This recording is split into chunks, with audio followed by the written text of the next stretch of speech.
MIT technology review Pakistan के news studio में खुशामदीद। मैं हूं आपका मेजबान GM Shah. News round up का आगाज करते हैं। बुलेटिन के आगाज में आपको बताते हैं कि माहिरीन ने एक ऐसा 3D प्रिंटर तैयार किया है जिसकी मदद से आप घर बैठे इलेक्ट्रॉनिक्स की अशिया बना सकेंगे। ये 3D printer low resistance circuit boards तैयार करता है जिनसे अशिया जलती या पिघलती नहीं है। इसके अलावा इस 3D प्रिंटर में DigiJet टेक्नोलॉजी मौजूद है जिसकी बदौलत ये मुख्तलिफ किस्म के मटेरियल्स को तैयार कर सकता है। इस 3D प्रिंटर को नेक्स्ट वन के नाम से मंसूब किया गया है जिसको सितंबर 2017 में मुतारिफ करवा दिया जाएगा। और अब आपको बताते हैं कि चीन के माहिरीन ने सेल्फ फ्लाइंग ड्रोन तैयार कर लिया है।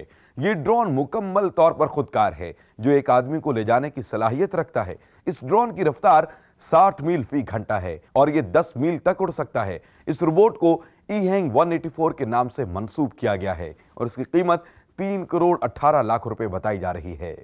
और बुलेटिन के आखिर में आपको बताते हैं कि इस्लामाबाद में मुनाकिद होने वाले तीसरे पाकिस्तान इनोवेशन फोरम में 2 पाकिस्तानी कंपनियों ने मुतासिर कुन कारकर्दगी की बुनियाद पर अवार्ड जीत लिए हैं। इन पाकिस्तानी कंपनियों ने फार्मूला 1 इलेक्ट्रिक कार और F-16 फ्लाइट स्टिमुलेटर तैयार किया है। पाकिस्तान इनोवेशन फोरम के चेयरमैन साद अमानुल्लाह खान का इस हवाले से कहना है कि हमें इस अमर पर इत्मीनान का इजहार करना चाहिए कि हमारे नौजवान न सिर्फ तख्लीकी सलाहियतों से मालामाल हैं बल्कि वो अब तहकीक और टेक्नोलॉजी के शोबे में भी कदम बढ़ा रहे हैं।